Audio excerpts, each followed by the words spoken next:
The year is 1917. The war is everywhere. Europe bleeds. America prepares.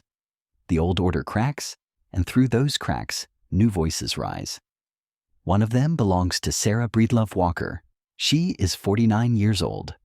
Born on a Louisiana cotton plantation in 1867, the first in her family born free. Orphaned at 7, married at 14, widowed at 20. Washed clothes in Mississippi River water until her hands cracked, lost her hair from stress and bad products, taught herself chemistry in a basement, built a hair care empire from kitchen experiments and door-to-door belief. Now she is Madam C.J. Walker, and she is building a palace. Not in the South where she was born, not in the Midwest where she grew her business, in Irvington on Hudson, New York. Mummers, on a bluff overlooking the river where America's wealthiest families have built their stone monuments to permanence. John D. Rockefeller owns an estate 8 miles north. The Vanderbilts built palaces nearby. Old money, inherited fortunes, names spoken in whispers of respect and fear. Walker is none of these things. She is black. She is a woman. She is self-made. If you enjoy deep investigations into Gilded Age architecture and the families who built it, please like, subscribe, and tell me in the comments which house to explore next. Your support makes these detailed stories possible. She refuses to build small. The site is 4.5 acres, high ground, clear sight lines south toward Manhattan, north toward the Highlands, the kind of land that announces arrival. She hires Vertner Tandy, one of the first licensed black architects in New York. Together, they designed something deliberate, not Gothic, not Newport excess. Renaissance restraint with American scale. The facade speaks a classical grammar with an accent no one expects from a woman who once earned $1.50 a week doing laundry. Indiana limestone, 60 tons in the first shipment. Italian marble for the entrance hall. Copper flashing from Oregon. Belgian glass for the conservatory. The specifications are exact. The vision is uncompromising. Foundation depth, 12 feet at the deepest point. Total cost, $250,000. Roughly $5.5 million today. She pays in cash. Construction begins in spring 1917. The crew is mixed. Italian stonemasons, Irish carpenters, local laborers, black craftsmen. Walker insists on hiring when the white foremen say it can't be done. She visits the site weekly, checks the plans, questions the choices. This is not a house being built for her. This is a house she is building. The neighbors notice. Some are curious, some are cold. A few write letters to the town board, questioning whether that kind of development is appropriate for the area. Walker does not blink. She increases the landscaping budget, orders more rose bushes, plants them herself. The house rises. 34 rooms, gold leaf ceilings, a pipe organ custom built for the music room. Elevator imported from Paris. Servants' quarters designed with dignity. Spacious, well lit, heated in winter. Walker remembers what it felt like to work in the cold. She names it Villa Lewaro. The name is built from the initials of her daughter, Alelia Walker Robinson, Lelia Walker Robinson. A house named not for conquest, but for love, for legacy, for the belief that what you build can outlast you. By spring 1918, the work is nearly complete. Walker moves in the June. The war is ending. The Spanish flu is spreading. The world is chaos, but inside Villa Lewaro there is light. She stands in the grand salon, windows open to the river breeze, and for a moment she allows herself to feel it. Not triumph, not pride, relief. She has arrived, not by permission, not by inheritance, by work, by vision, by refusing every voice that said she shouldn't even dream. The house is proof, but proof of what exactly? That is the question Walker will spend her final year answering, because Villa Lewaro is not a trophy. It is not a retreat. It is not an ending. It is a beginning, And the world is about to learn what happens when a woman who built an empire from nothing decides to use that empire to rewrite the rules. The house stands, the gates open, and through those gates will walk the names that will define the next generation. Artists, activists, entrepreneurs, dreamers who thought places like this were not meant for them. Walker built Villa Lewaro to prove them wrong. But the story of what happens next, the gatherings, the betrayals, the sudden silence, the decades of mystery, that story begins not with stone, but with the people who will walk through these doors. And the first of them is already on her way. Summer 1918. Villa Lewaro is alive. Not with silence, not with careful preservation, with noise, motion, purpose. The first dinner party happens in July. 50 guests, Black entrepreneurs from across the Northeast, Walker agents who built regional empires selling her products door to door, women who started with sample cases and ended with automobiles. They arrive in evening gowns and tailored suits. They walk through the front door, not the service entrance, not the back steps, the front door. This matters. In 1918 America, there are hotels that won't rent them rooms, restaurants that won't seat them, neighborhoods where they cannot buy property, no matter how much money they carry. But here, in this house, on this night, they are guests of honor. The dining room seats, 24. Courses arrive on Limoges, China. Crystal glasses catch candlelight. The conversation is not small talk. It is business strategy, market expansion, franchise territories. Walker sits at the head of the table, listening more than speaking, taking mental notes. After dinner, the salon, the music room, holds 60. A Steinway grand piano sits beneath the gold leaf ceiling. The pipe organ waits in the corner, silent for now. Tonight is for voices. A young singer from Harlem performs spirituals, then jazz, then something new, something unnamed, a sound that makes the older guests shift uncomfortably, and the younger ones lean forward. Walker watches. She is 51 now. Her health is fragile. High blood pressure, kidney problems, exhaustion from decades of 18-hour days. Her doctors tell her to rest. She refuses. Because Villa Lewaro is not rest, it is work. The most important work she has ever done. She is building a network, not just of sales agents, of thinkers, leaders, people who will carry the work forward when she cannot. August brings more gatherings, intellectuals this time. W.E.B. Du Bois visits, debates strategy in the library. Alelia, Walker's daughter, invites poets, painters, musicians, who will later be called the Harlem Renaissance. They are not famous yet. They are hungry, talented, looking for spaces where their work is taken seriously. Walker gives them that space. September. A meeting of the National Association of Colored Women. 24 organizers crowd into the conservatory, discussing voting rights, education reform, anti-lynching campaigns.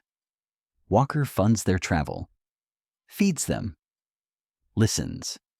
She does not lead these conversations, she hosts them. There is a difference. October arrives cold and early. Walker's health worsens. The parties continue, but she attends less frequently. Watches from the second-floor balcony instead, looking down at the gatherings she set in motion. Alelia takes over more of the hosting duties. She is 33, bold, theatrical, with her mother's vision, but a different style. Where Walker built quietly, Alelia announces. Where Walker calculated, Alelia performs. The house adapts. The gatherings grow larger, louder, later into the night. Jazz musicians jam until 3 in the morning. Poets recite new work. Dancers practice routines that will debut in Manhattan clubs next week.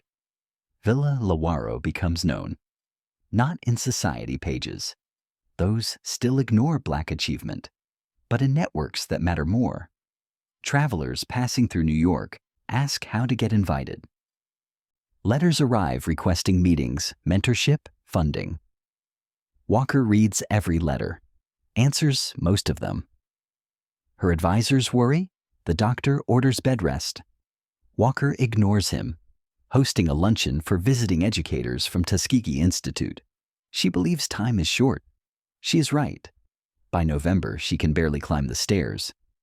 Her bedroom becomes her office. Guests visit her there instead.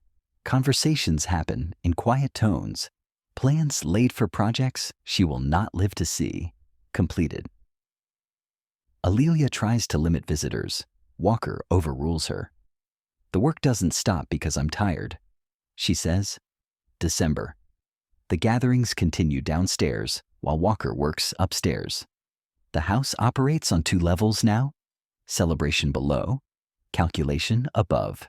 She revises her will, establishes trusts, writes letters ensuring her schools, her charities, her training programs will continue. Villa Lewaro was meant to be a headquarters. It is becoming a headquarters without its general. The parties grow larger through the winter. Alelia invites everyone. The house fills with smoke, laughter, argument, possibility. This is not the controlled, strategic networking Walker designed. This is something wilder. But Walker is too weak to intervene. By spring 1919, she has not left her bedroom in weeks. The house still hums with activity. Music still rises through the floors. But the center has shifted. And Walker knows what happens when centers shift without planning. She has seen businesses collapse, movements splinter, legacies dissolve. She tries to prepare for this. Instructions, documents, clear succession plans. But some things cannot be planned. On May 25, 1919, Madam C.J., Abrish Walker, dies at Villa Lewaro. She is 51 years old. The house falls silent.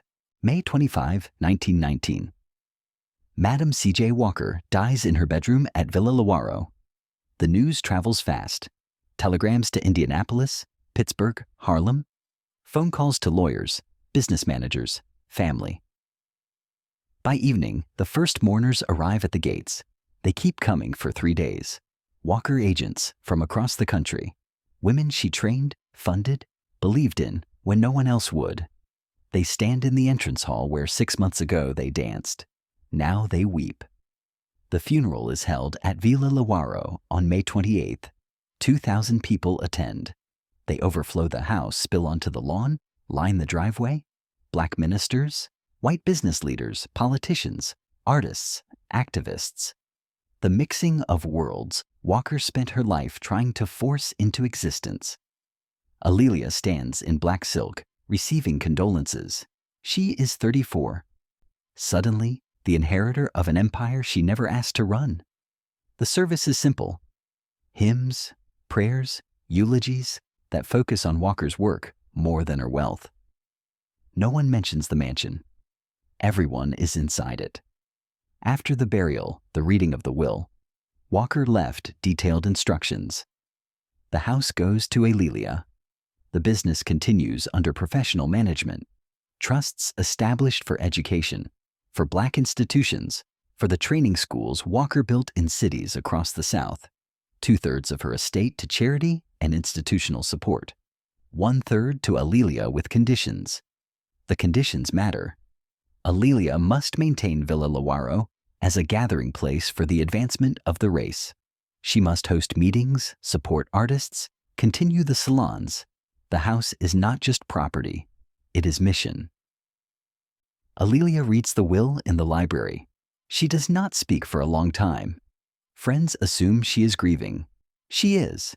But she is also calculating. Villa Lewaro costs $12,000 a year to maintain. Roughly $200,000 today. Staff salaries, taxes, heating, repairs, landscaping, insurance. The house drinks money. Walker could afford it. She built a business generating hundreds of thousands in annual revenue. Alelia inherits the house, but not the income stream. The business continues, but under management she does not control.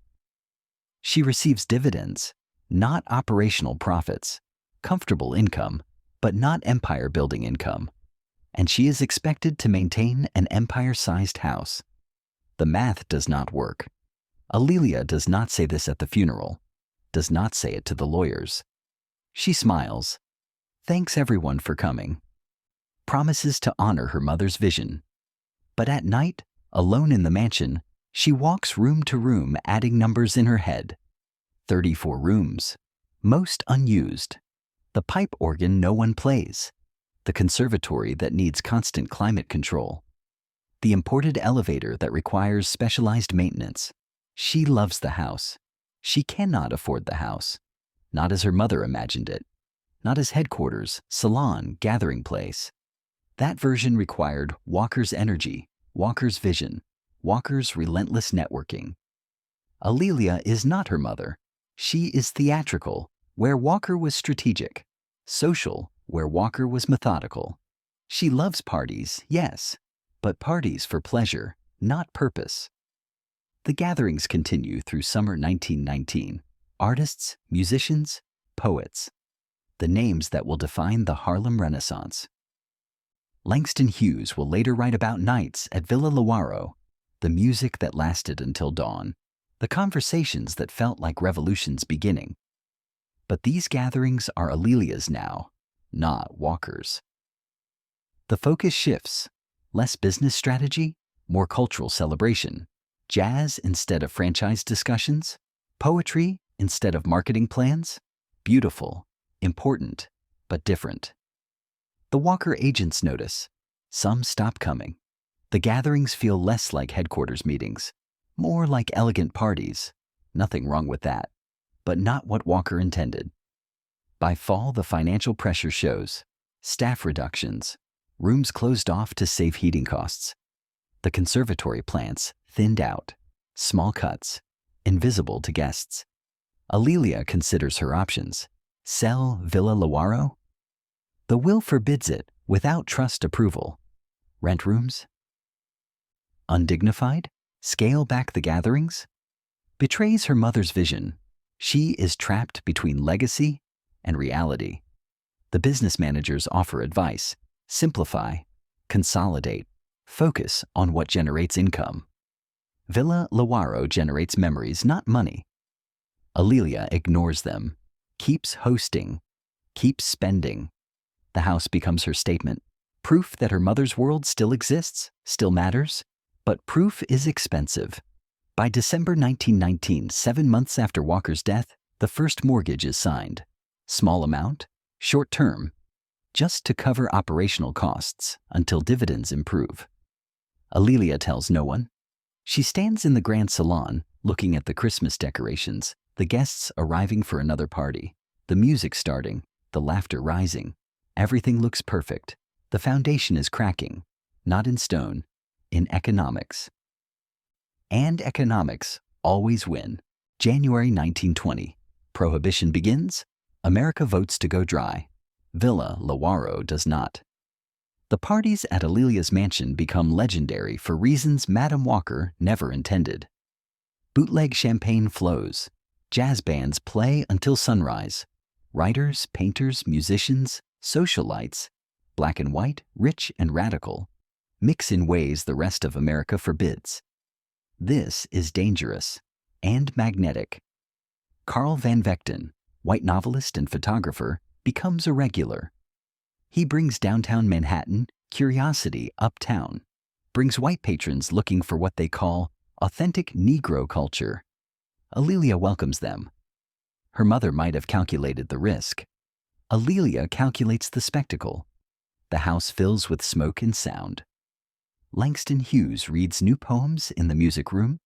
Zora Neale Hurston debates anthropology in the library. Paul Robeson sings spirituals that make the chandelier crystals hum.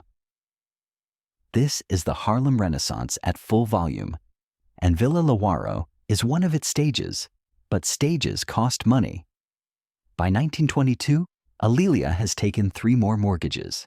The amounts are larger now, the terms shorter. She pays musicians, caters dinners, maintains appearances.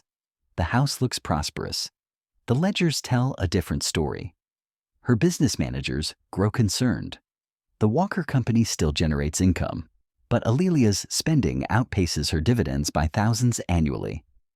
They suggest selling Villa Lewaro. Alelia refuses. The house is her mother's legacy. Selling it would be betrayal. Instead, she borrows more. The parties continue, grow larger, more elaborate, more expensive. By 1924, Villa Lewaro is famous. Newspaper society columns mention it. Travel guides list it as a landmark. Tourists drive past hoping to glimpse the mansion where, as one writer puts it, the new Negro meets the New York night. Fame without profit. Alelia tries to monetize. She opens a salon in Harlem, the Dark Tower Sibabot, designed as a members-only club for artists and intellectuals. Membership fees will fund Villa Lewaro's upkeep. The concept is brilliant. The execution is expensive. Renovations, furnishings, staff, marketing. The Dark Tower opens in October 1927 to acclaim and empty coffers. Alelia now maintains 2 properties. Both drain money. Both matter to her sense of who she is, what she represents. By 1928, the mortgages on Villa Lewaro total $50,000, roughly $900,000 today. The house is no longer an asset. It is a liability she cannot abandon. Her advisors are blunt now. Sell Villa Lewaro or lose everything. Alelia stalls, hosts more parties, acts as if momentum can replace solvency. Then October 29, 1929, Black Tuesday. The stock market collapses. Banks fail. Fortunes evaporate overnight. The Walker Company's sales plummet. Dividends stop.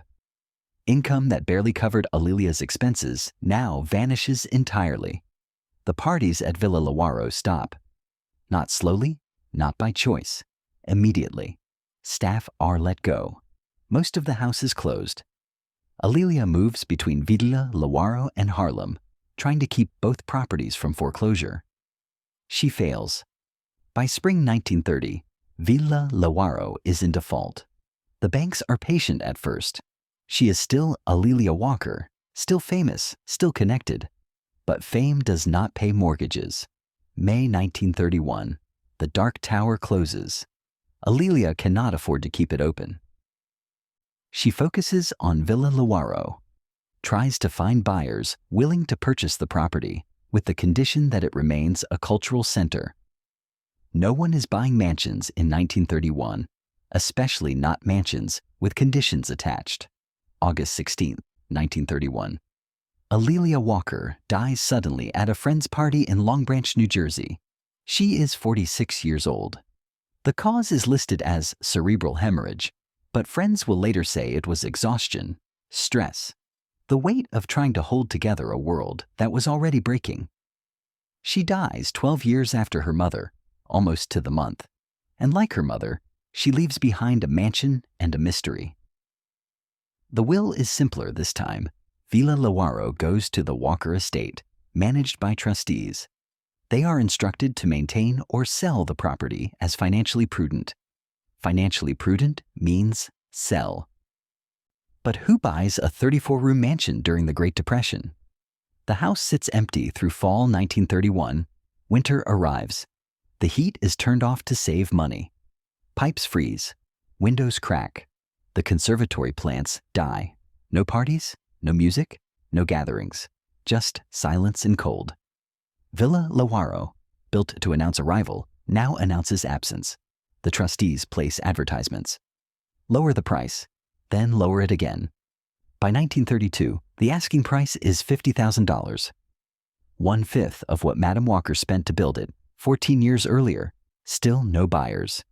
The house waits. Empty rooms, fading murals, a pipe organ no one plays. The legacy Madam Walker built to last forever lasted 12 years, not because the vision was wrong, because vision requires resources, and resources require income, and income requires strategy Alelia never learned. The house stands, the mission does not. 1932. Villa Lewaro has been empty for 8 months.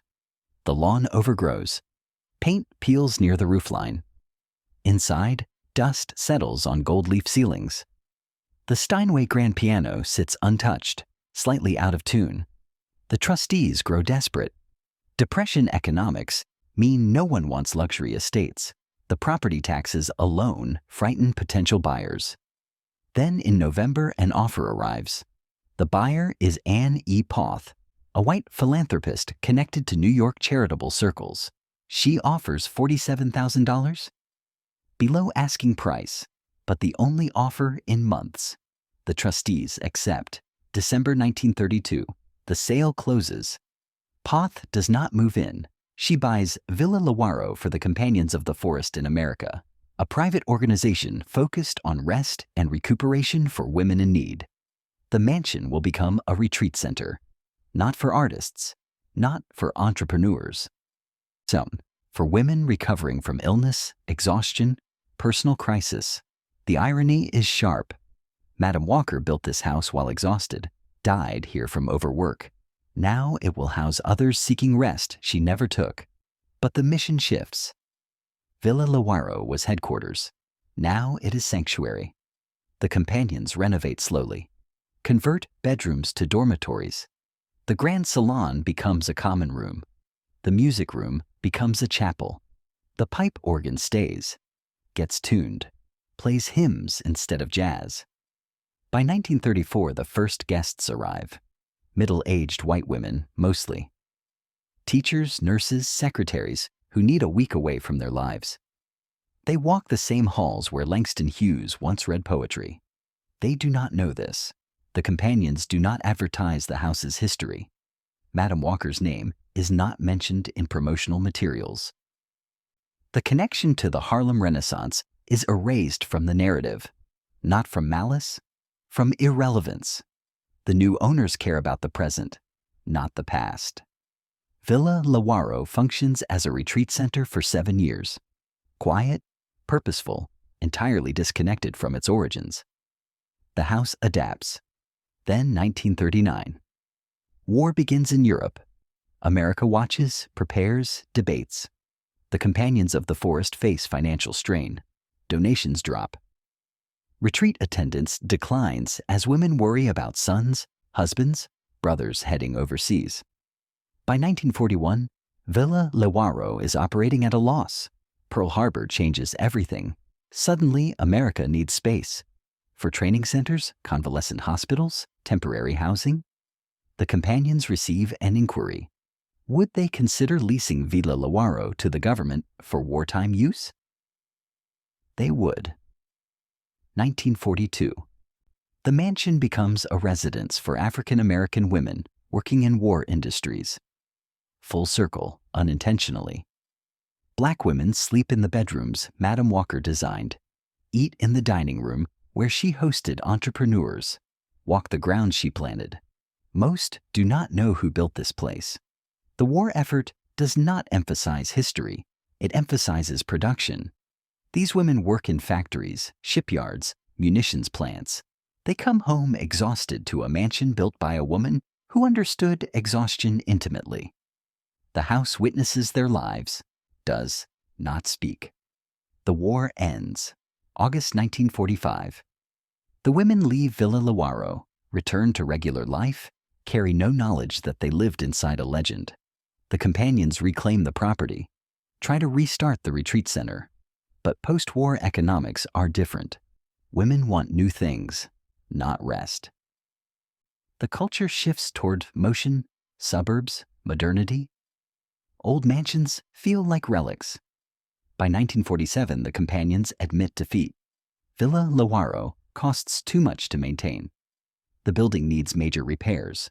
Roof, plumbing, foundation work that would require tens of thousands. They cannot afford it. They decide to sell. This time the market is slightly better. Veterans return with government housing loans. Developers eye properties for conversion. An offer comes quickly. Harold L. Marshall, a businessman, purchases Villa Lewaro in August 1947 for $65,000. He has plans. The mansion will become the Summit School of Applied Cosmetology, a for-profit trade school. Another irony. The house returns to beauty culture, the industry Madam Walker pioneered. But Marshall does not honor this connection. He is not interested in legacy. He is interested in classrooms, licensing fees, enrollment numbers. Renovations begin immediately. Bedrooms become training rooms. The conservatory becomes a styling lab. The music room becomes administrative offices. The pipe organ is removed, sold to a church in Connecticut. The Steinway piano stays, but no one plays it. By January 1948, the Summit School opens. Students arrive daily. Learn cutting, coloring, styling. Graduate with certificates. The house fills with voices again. Not jazz, not poetry. Instructions, practice, repetition. Villa Lewaro teaches beauty. But the beauty it teaches is technical, not cultural. Commercial, not revolutionary. Madam Walker built an industry that gave black women economic independence. The school in her house trains students of all races to work in salons they may or may not own. Different mission. Same walls. The house does not judge. Buildings cannot afford memory. By 1950, Villa Lewaro has been headquarters, salon, retreat center, war housing, and trade school. 18 years since Madam Walker's death. 32 years since she moved in. The mansion survives, transforms, forgets, and the world forgets with it. 1951. The Summit School of Applied Cosmetology struggles. Enrollment drops. Competition increases. Newer trade schools open with modern facilities, better equipment, locations closer to bus lines. Villa Lewaro's grandeur becomes a problem, not an asset. The mansion is expensive to heat. The old plumbing fails frequently. Classrooms designed for intimacy now feel cramped. The building resists its current purpose. Harold Marshall tries to adapt, lowers tuition, increases advertising, offers payment plans. Nothing works. By 1953, the school operates at a consistent loss. Marshall holds on for 2 more years. Pride, stubbornness, the hope that markets shift. They do not. August 1955, the Summit School closes permanently. Marshall attempts to sell. Lists the property for $80,000. No offers arrive. The 1950s are suburbs and ranch houses. Young families want new construction, not aging estates. Developers want flat land for tract housing, not hillside mansions requiring restoration. Villa Lewaro sits empty. Marshall reduces the price, $75,000, then $70,000, still nothing. By 1956, he stops maintaining the property. The lawn service is canceled. The heat stays off through winter. Marshall pays only the minimum. Property taxes, insurance, hoping someone will eventually see value in 34 rooms of Italian marble and gold leaf. No one does. The house begins its slow decline. Not dramatically, not like demolition, like neglect. Gutters clog, water pools, seeps. The flat roof over the east wing develops leaks. Rain enters. Ceiling plaster darkens, softens, eventually falls. Broken windows go unrepaired. Birds nest in the conservatory. The stained glass skylight that once glowed like fire at sunset now filters weak light through layers of grime. The Steinway piano remains in the music room. No one plays it. The humidity warps the soundboard. Keys stick. Strings gradually lose tension. The house fills with silence. Not peaceful silence. Abandonment. Silence. By 1958, Villa Lewaro has been empty for 3 years. Local teenagers discover it. Break in through a basement window. Walk through the mansion holding flashlights, laughing at the faded grandeur, the dusty chandeliers, the peeling wallpaper. They do not vandalize. The house is too sad for that. They leave, tell friends, and soon Villa Lewaro becomes a local legend. The abandoned mansion. The place where rich people used to live. No one mentions Madam Walker. Her name has faded from local memory. 1960 arrives. Marshall dies. The estate passes to his heirs. They inherit a property they never wanted, cannot sell, cannot afford to restore. They hire a caretaker. Minimal duties, check the building monthly, report major damage, keep squatters out. The caretaker is Raymond Cole, 67, a retired handyman. He walks through Villa Lewaro once a month, making notes. Broken window, east bedroom, roof leak, second floor hallway. Front door lock needs replacement. His reports go to lawyers. Nothing gets fixed. Cole begins to feel like a witness to a slow death. He discovers a box of papers in the library, letters, photographs, business documents left behind during one of the transitions. One photograph stops him. A black woman in an elegant dress standing on the front steps, confident, regal, looking directly at the camera. The back of the photo reads, Madam C.J. Walker, Villa Lewaro, 1918. Cole stares at the image for a long time. He did not know. He asks older neighbors. A few remember. Oh yes, that place was built by a colored woman. Made a fortune somehow. Hair products, I think. That's all they recall. Cole keeps the photograph, takes it home. Returns to Villa Lewaro the next month and walks the house differently. Now he sees it. The careful design, the dignity in the servants' quarters, the scale that announces arrival, not inheritance. He starts researching. The local library has little. A few newspaper clippings from 1919, Walker's obituary, mentions of her wealth, her business, nothing about why she built this house or what it represented. The story is disappearing. By 1965, Villa Lewaro has been empty for 10 years. The deterioration accelerates. The roof fails completely over the west wing. Rain pours in, floors warp. Walls stain, mold spreads. The mansion is dying. Cole writes to historical societies, preservation groups, anyone who might care. A few respond with polite disinterest. The house is not old enough to be historic, not architecturally significant enough to warrant intervention, not connected to anyone important enough to justify rescue. Madam Walker is forgotten. Her mansion is collapsing, and no one is coming to save it. Cole stands in the entrance hall one afternoon, looking up at the water-stained ceiling, the cracked marble, the grand staircase leading to empty rooms. Someone should know, he says to no one, but there is no one to tell. The house stands, barely. The legacy survives, barely.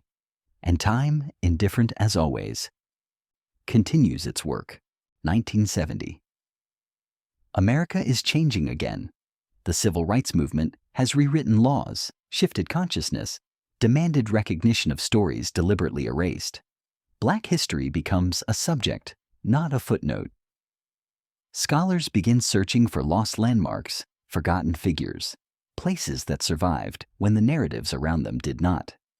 One of them is Dr. Evelyn Brooks, a historian at Columbia University. She is 34, researching African American women entrepreneurs for her dissertation. A footnote in a business journal mentions Madam C.J. Walker's estate in Irvington. Brooks drives north on a cold March afternoon. She finds Villa Lewaro behind overgrown hedges, rusted gates hanging open. The mansion looks haunted. Windows broken, roof sagging, weeds claiming the terrace. Brooks walks through the unlocked front door. Inside is worse. Water damage, collapsed ceilings, graffiti on some walls. The gold leaf ceilings are tarnished black. The marble floors are cracked, but the bones remain. The scale, the proportions, the craftsmanship. Brooks stands in the entrance hall and understands immediately. This was not a house. This was a statement. She begins documenting photographs, measurements, notes. She finds remnants, a broken chandelier, fragments of stained glass, a brass plaque near the music room engraved with Villa Lewaro, 1918. She returns to the county records office, traces ownership, discovers the succession, Alelia to the companions, to Marshall to his heirs who still technically own the property but have abandoned it to taxes and entropy. Brooks writes letters, contacts preservation societies, historical commissions, Black cultural organizations. Most are sympathetic, but offer no resources. Historic preservation in 1970 focuses on colonial estates and Civil War sites. Early 20th century mansions, especially those connected to Black history, are not yet considered worth saving. Brooks persists. She publishes an article in the Journal of Negro History. Villa Lewaro, The Lost Palace of Madam C.J. Walker. The article includes photographs of the mansion's decay beside images of Walker at the height of her power. The contrast is devastating. The article circulates. Slowly at first, then faster. 1972. The New York Times runs a feature. Crumbling mansion recalls era of Black achievement. Suddenly, people care. Local activists form a committee. Friends of Villa Lewaro. Their goal: purchase the property, restore it, open it as a museum. The problem is money. Restoration estimates start at $500,000, roughly $3.7 million today. The Friends of Villa Lewaro have $8,000 in donations. They apply for grants, historic preservation funds, cultural heritage programs, foundation support. Rejections arrive steadily. The house is too damaged, the cause too niche, the likelihood of success too low. But the movement grows. 1974, Villa Lewaro is added to the National Register of Historic Places. This is symbolic, not financial. The designation offers no money, only recognition. But recognition matters. It means the house is officially worth remembering. 1975. A breakthrough. Helena Rubinstein Foundation offers a grant, $50,000 for emergency stabilization. The irony is not lost on anyone. Rubinstein, a white cosmetics entrepreneur who became Walker's contemporary and competitor, now funding the preservation of Walker's legacy. The money arrives in June. Work begins immediately. Not restoration, stabilization. The roof is patched. Windows are boarded properly. Structural supports are installed to prevent further collapse. The house stops dying. Does not heal, but stops dying. By 1976, Villa Lewaro is stable but still empty, still damaged, still waiting. The Friends of Villa Lewaro continue fundraising. Slow, exhausting work. Bake sales, lectures, donation drives. Dr. Brooks gives talks across the Northeast, shows photographs of the mansion's glory and its decay, tells Walker's story to audiences who have never heard it. Some donate. Most listen politely and move on. 1977. Another breakthrough. A private buyer emerges, not a developer, not a speculator. His name is Joseph Bostic, a successful businessman and civil rights activist. He offers to purchase Villa Lewaro for $60,000 with the commitment to restore it. The Marshall heirs, exhausted by decades of tax obligations on worthless property, accept immediately. July 1977. The sale closes. Bostic tours the property with Brooks and a team of architects. The damage is worse than anyone realized. Foundation cracks, extensive water damage, electrical and plumbing systems completely obsolete. Restoration estimates climb to $750,000. Bostic commits anyway. He hires contractors. Work begins in fall 1977. The project will take years, but it begins. The roof is rebuilt properly. The conservatory is cleared. The entrance hall is cleaned, revealing the marble underneath decades of grime. Slowly, room by room, Villa Lewaro returns, not to its 1918 grandeur. That would require millions and craft skills no longer available, but to dignity, to presence, to purpose. By 1979, portions of the house are habitable again. Bostic moves in. Lives in the restored East Wing, while work continues on the rest. He opens parts of the mansion for tours, small groups by appointment. Brooks leads them, telling Walker's story in the rooms where it happened. Visitors walk through and weep, not from beauty, from recognition. Someone built this. Someone black, someone female, someone who refused to accept limits. And that someone was nearly erased. Villa Lewaro is not fully restored. The music room still needs work. The conservatory remains damaged. The pipe organ is gone forever. But the house stands. Intentionally now. Rescued. The legacy survives. Not perfectly, but permanently. 1980s and beyond. Villa Lewaro lives again but quietly. Joseph Bostic continues restoration work through the decade. Each room requires months. Plaster repair, floor refinishing, window restoration. The work is meticulous, expensive, endless. He funds it personally.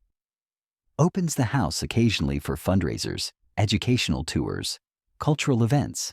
But Villa Lewaro never becomes what Madam Walker intended. Not headquarters, not salon, not engine of economic transformation. It becomes memorial. Different purpose, smaller impact. The house teaches through absence now. Visitors walk through restored rooms and learn what was lost. The pipe organ that played for Langston Hughes, sold in 1948, location unknown. The original furnishings Walker selected, dispersed through estate sales untraceable. The network of entrepreneurs she built, dissolved after her death. No institutional structure to sustain it. The gatherings that shaped the Harlem Renaissance, documented in letters and memories impossible to recreate. Villa Lewaro survived. The movement did not. 1990s. Bostic ages. The restoration slows. He maintains what's been completed, but cannot finish what remains. The house enters a new phase. Managed decline with dignity. Tours continue, school groups visit, scholars research. But the grand vision, Villa Lewaro as living cultural center, fades. 2001, Joseph Bostic dies. The house passes to new owners. Harold Doley, an investment banker and historic preservation advocate, purchases Villa Lewaro. He commits to completion. By this time, historic preservation has evolved. Grants are available, tax incentives exist. The cause of Black historic sites has institutional support that did not exist in the 1970s. Doley secures funding from multiple sources. The restoration accelerates. By 2010, Villa Lewaro is largely complete.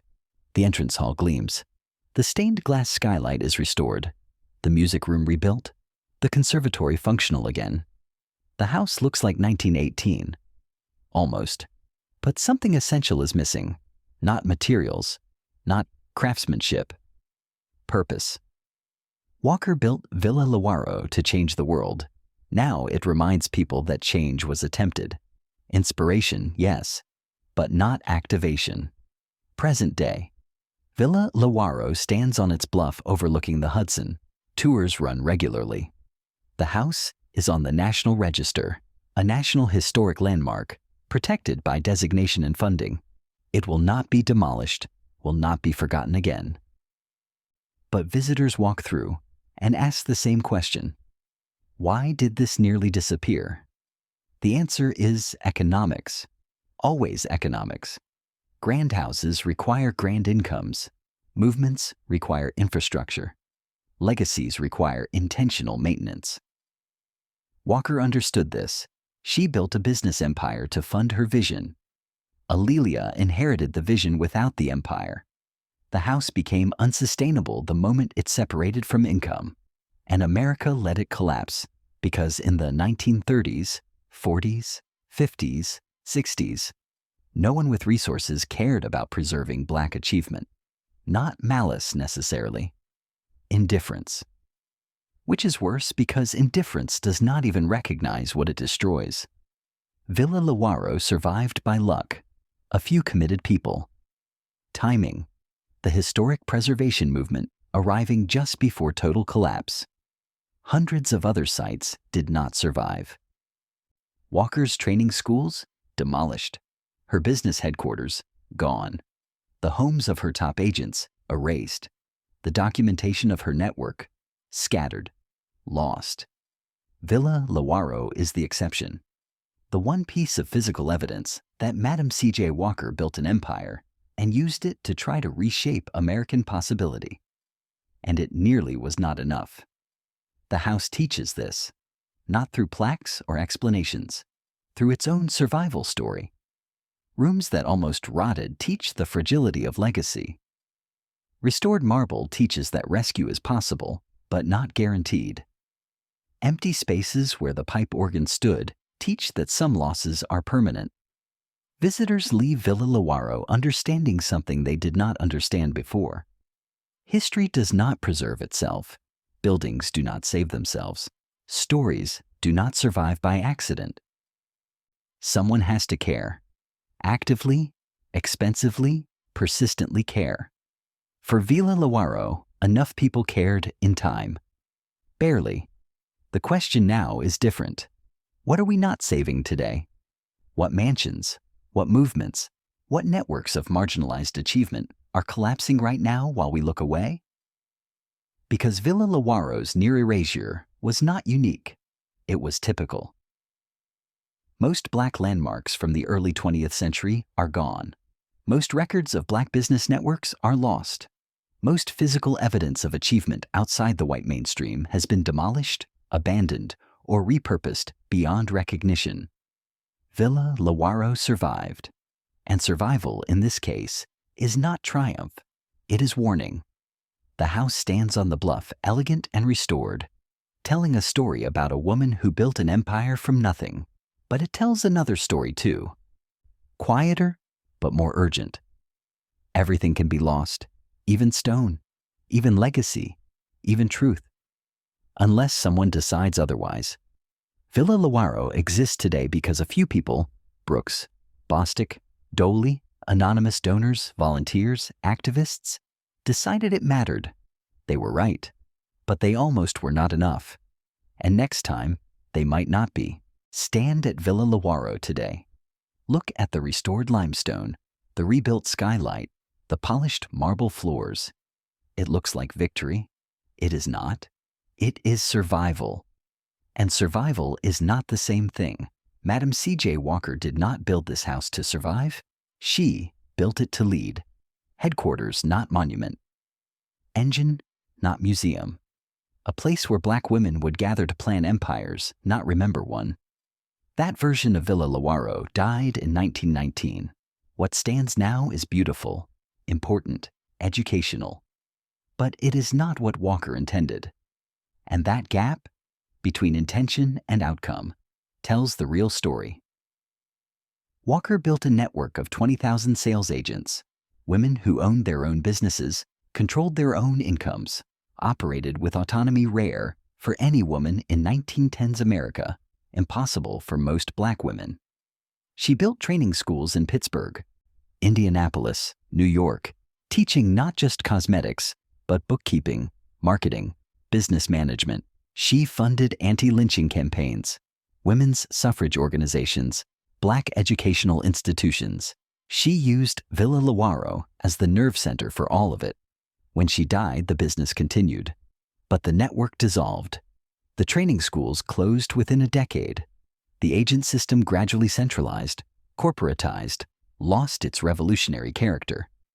The funding for activism ended. By 1940, the Walker Company was just another cosmetics manufacturer. Profitable, but ordinary. The vision died faster than the business. And Villa Lewaro, the physical symbol of that vision, nearly followed. Ask yourself, why? Walker generated millions in revenue, built infrastructure, created systems. Why did it not last? The answer is brutal and simple. She built everything around herself. Her vision, her charisma, her relentless drive. Alelia inherited wealth and a mansion. Not vision, not training, not the skills to maintain what her mother built. This is not criticism. It is structural analysis. Movements led by singular figures collapse when those figures die unless institutions replace personality. Walker knew this. She tried. Established trusts, wrote detailed instructions, hired professional managers. But she ran out of time. and America gave black women no margin for error. White, male entrepreneurs could fail and rebuild. Rockefeller survived multiple business collapses. Carnegie pivoted from failure to triumph. Walker had one chance. She succeeded beyond imagination. But she could not make that success outlast her because the systems that sustained white generational wealth, banks, legal structures, social networks, institutional support, were not available to her. A'Lelia could not get credit on favorable terms, could not access capital markets, could not rely on business networks that excluded women and especially excluded black women. She borrowed at high rates, spent principal trying to maintain operations, and slowly drowned. Villa Lewaro was not lost because A'Lelia was frivolous. It was lost because American capitalism offered black women no infrastructure for sustaining generational wealth. The house survived by accident and activism. But Walker's actual legacy, the network, the movement, the economic transformation, did not. And this is what should haunt us. Not that the house almost fell, that the purpose almost vanished. Today, Villa Lewaro teaches 20,000 visitors per year about Madam Walker's achievement. Important work, necessary work. But in 1918, Villa Lewaro was creating thousands of entrepreneurs annually. Memorial is not replacement for movement. So what do we do with this? First, we stop celebrating survival as if it were success. Villa Lewaro survived. The vision did not. Both facts matter. Second, we ask, what are we losing right now? Black business networks exist today. Women's entrepreneurial movements, economic justice organizations. How many are built around singular leaders? How many have institutional infrastructure to outlast their founders? How many are one economic crisis away from collapse? Third, we fund differently. Historic preservation is important. But it is not enough. We saved the house. We did not save what the house was for. Real preservation means funding living movements, not just dead buildings. It means supporting black women entrepreneurs, not with museums, but with capital, networks, systemic access. It means building institutions, not monuments.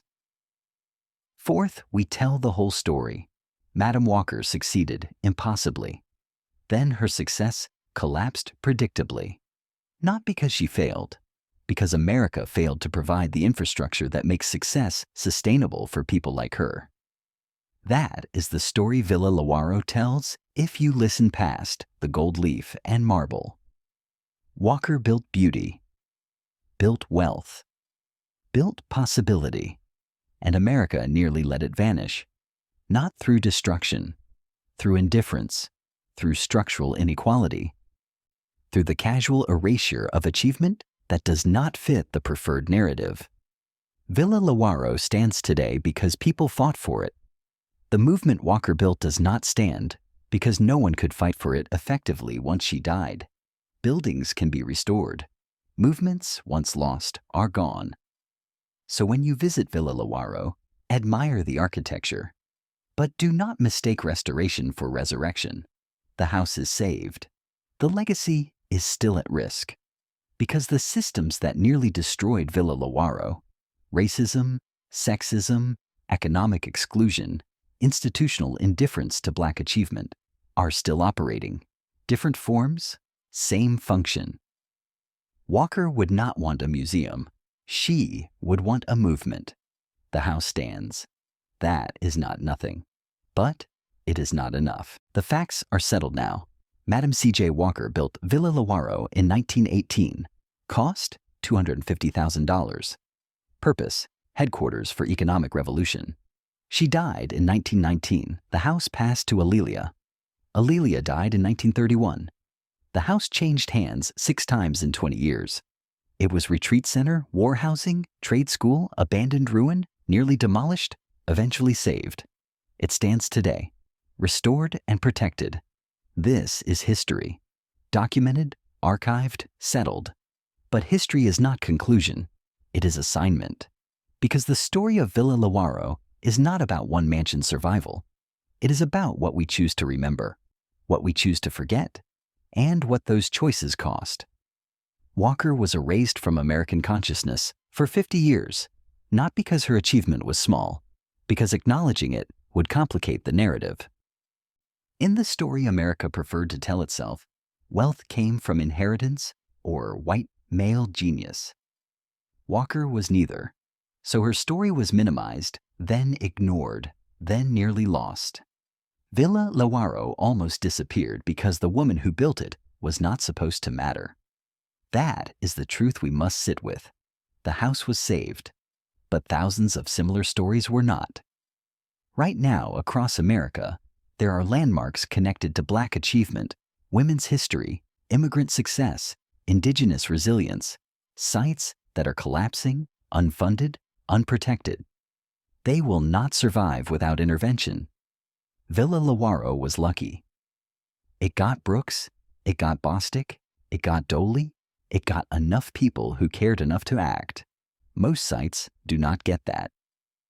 So, here is what we owe. First, support historic preservation organizations focused on marginalized histories, not just with attention, with money. The National Trust for Historic Preservation, African American Cultural Heritage Action Fund, state-level preservation groups. They need funding to save sites before they collapse. Villa Lewaro was saved because grants eventually materialized. Most sites collapse before grants arrive. Your donation matters, not symbolically, materially.